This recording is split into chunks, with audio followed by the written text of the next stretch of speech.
Hey you guys, I'm here today and I'm gonna do a video, but before I get into that, I just want to make a little side note to you guys. I was planning on going outside and doing my video today because it's actually pretty nice out, but my neighbors have decided to start their holiday celebration a little early. So they've been out there partying since last night and they're still going on strong into the morning. So I figured I better stay inside if I wanted you guys to be able to hear anything. So there may be a lot of background noise.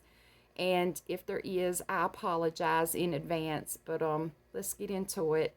Um, I'm gonna light this incense as I talk because as you guys know, I'm a big believer in cleansing your space before you do any work at all.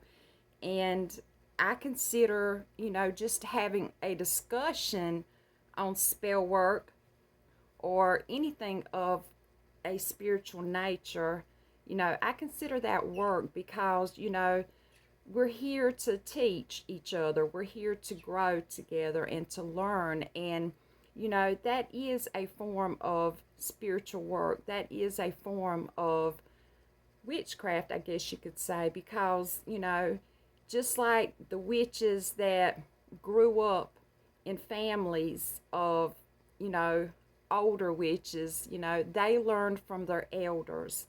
And just like I did, I learned from my grandmother, and she always stressed the importance of cleansing your space. And we could simply be sitting at the dinner table having a talk, after dinner about spell work, or she could be, trying to teach me about the phases of the moon, or she could just be handing down some type of tradition that she learned and she was now, handing it down to me. It was simply just a discussion we were having, but she would always bring out an incense. She would bring out her bell, her chime, her tuning fork. She would bring out candles and anoint them. She would always include some type of tool or instrument or ingredient that would cleanse our space. And, what is it they say? Practice what you preach. Well, as this one teaches this one and this one teaches this one, that's how we learn and that's how we grow. And just like a child mimics what the parents teach them, it's the same as you're teaching someone traditions and you're teaching someone practices. And that's what she instilled in me. She instilled in me that, there's a huge importance in cleansing. So I always have to incorporate it. Even before I meditate, if I'm on the phone and I'm just giving someone some spiritual advice, if I'm just texting someone back and forth and we are having a spiritual discussion, if I don't do anything but just grab my bell and say a few little words really quick and give it a few rings, I will do that. And like I've told you before, if all else fails and you have nothing at all, you have yourself. You're the best tool. You're the best instrument. You can simply clap your hands, snap your fingers. You can tap on the table. You can sing. You can chant. Whatever you feel drawn to do in that moment, that's what you need to do in that moment. And before I get sidetracked, let's move on. But back to our discussion. I wanted to talk to you guys about self-love and how self-love can promote healing.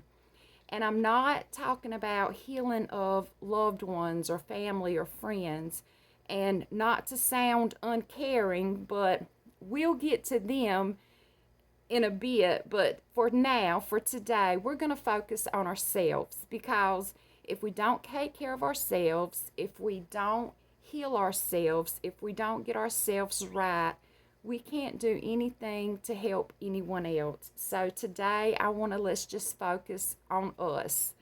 And like always, I brought a few stones, and to be honest with you, I've been working with these stones this past week, and I have no other reason except I've just been drawn to use these stones. And I always say this as well, follow your heart.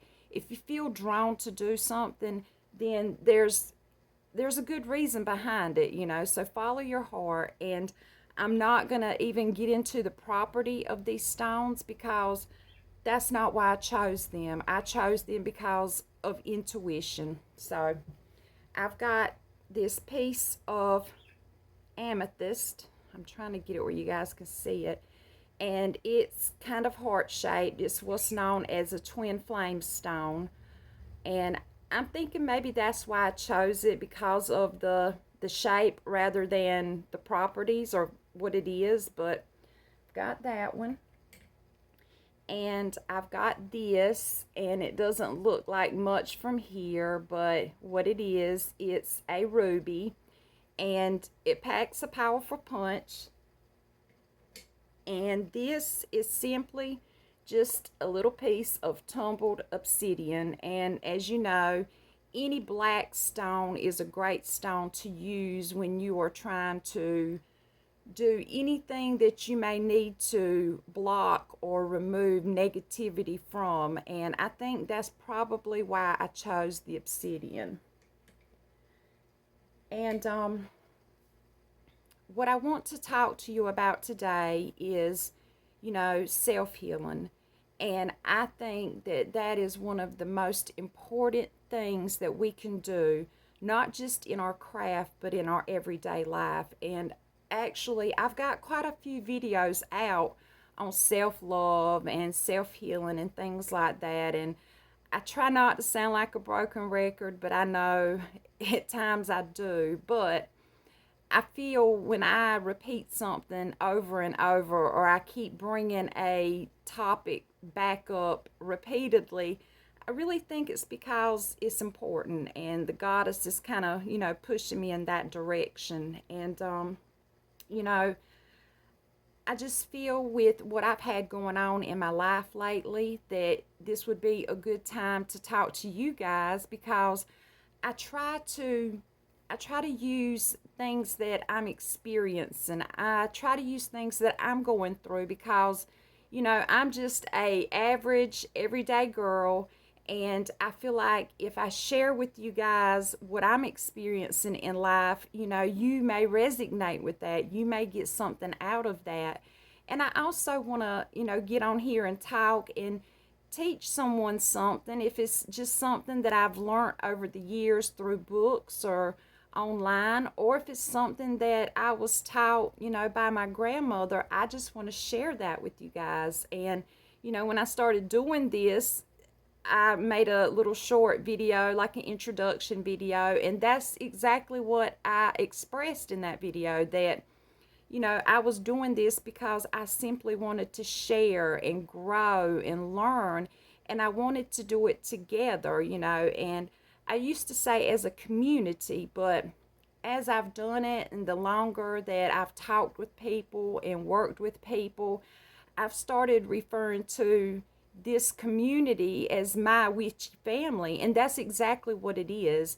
And a lot of people don't tend to realize, how important this is to me, and how, dedicated I am to this. I really am.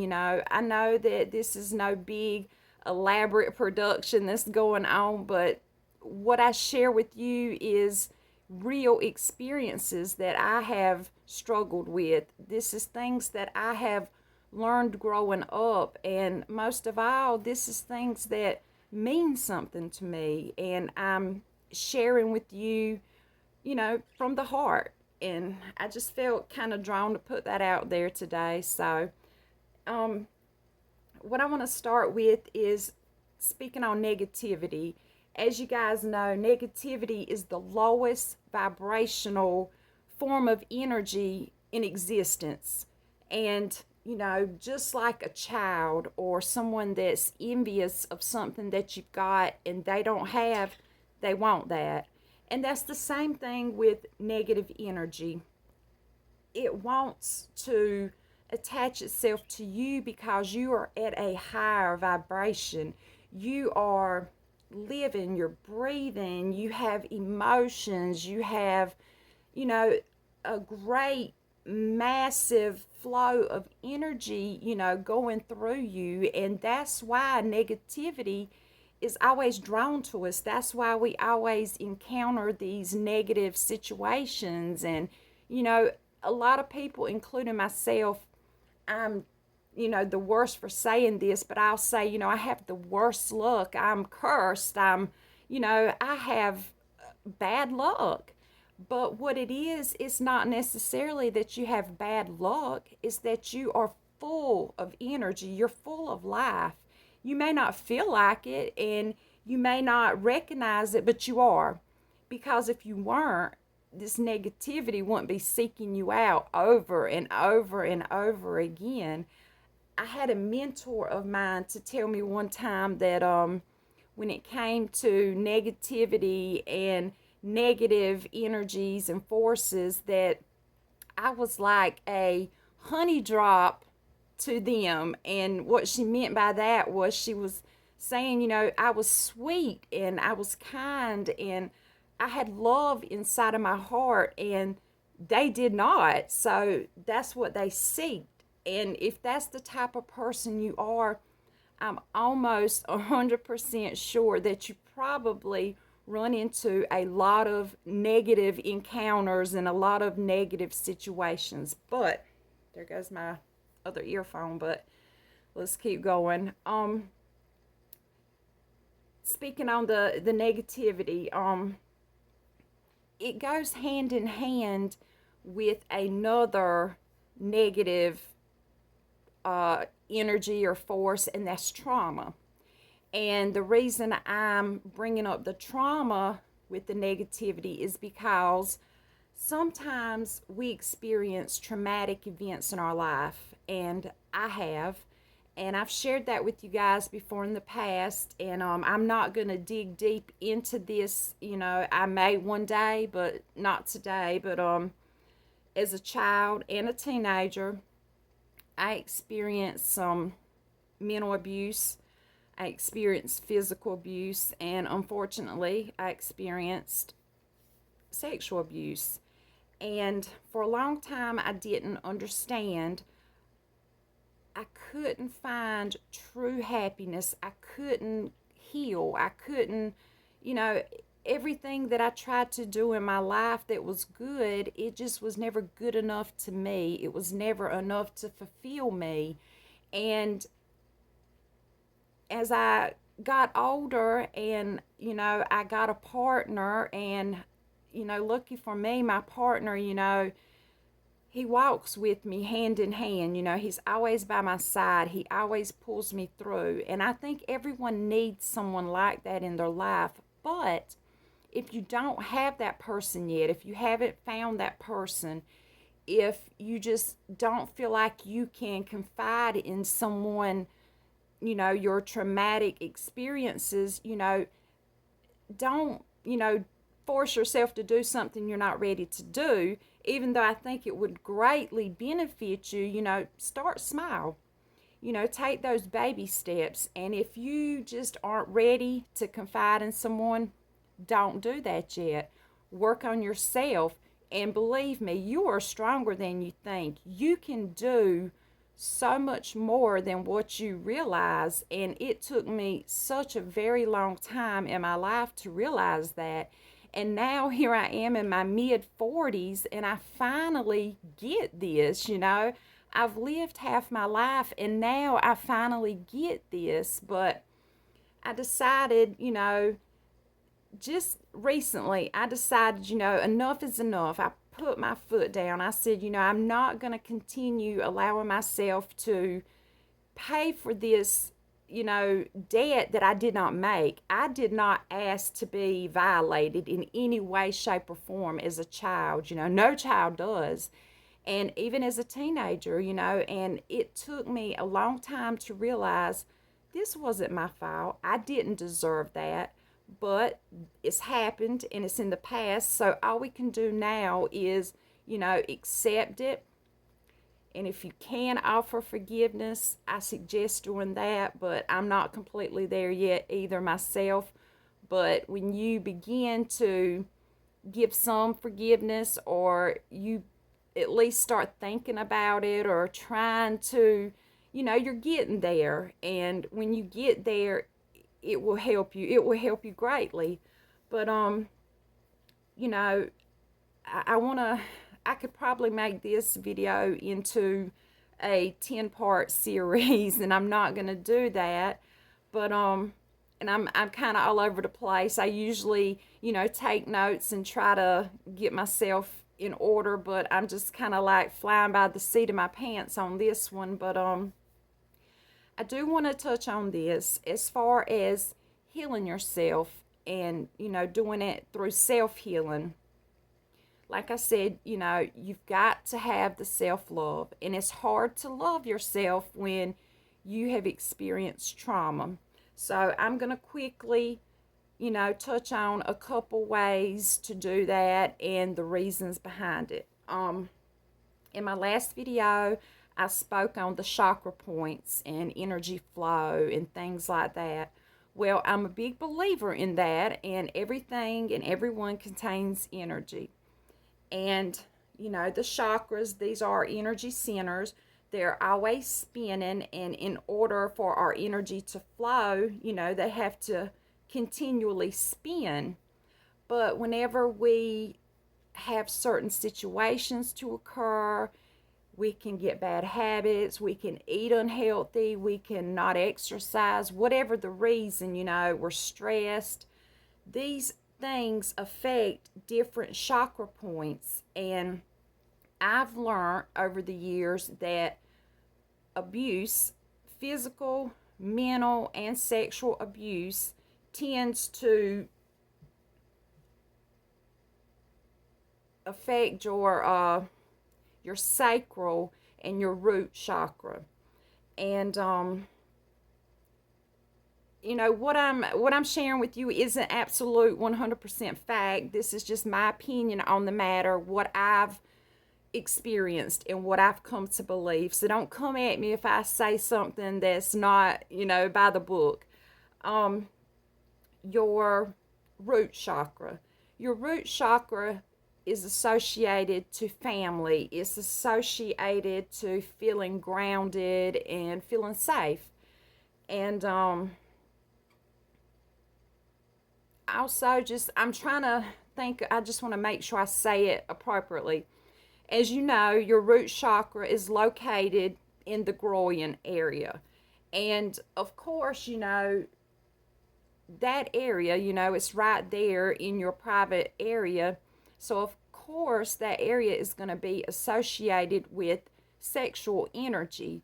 And, I know we're speaking on trauma, but just because we're speaking on trauma doesn't mean it's a negative. Sexual energy is not negative. And also the sacral. The sacral is associated with your emotions, like the way we feel. It can be, we feel smart, we feel sexy, we feel pretty, But it also, if we're not careful and we allow it to get blocked, whether through something we've done or through trauma, those blockages can turn into addictions, drug addictions, gambling addictions.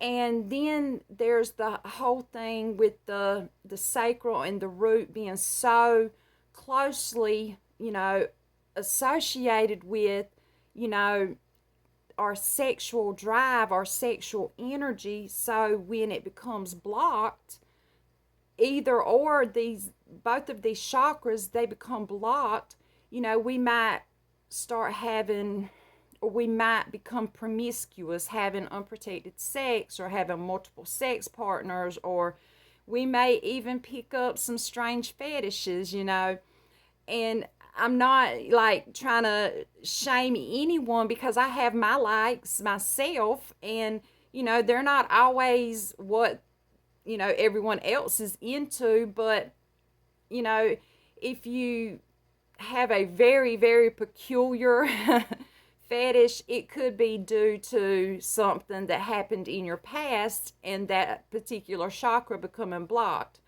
And, you know, another thing is during a traumatic experience, we tend to zone out. And when we zone out, that chakra shuts down. And if we're not careful, when we come back and we're trying to heal from this trauma, we have to get this chakra going again. And that's where, the trauma causes us, more problems down the line, because after we experience a traumatic episode, we're not thinking of trying to get our chakras back aligned. We're just, we're thinking about what just happened to us, and then we may forget, or we may not even know that we need to get that chakra flowing again.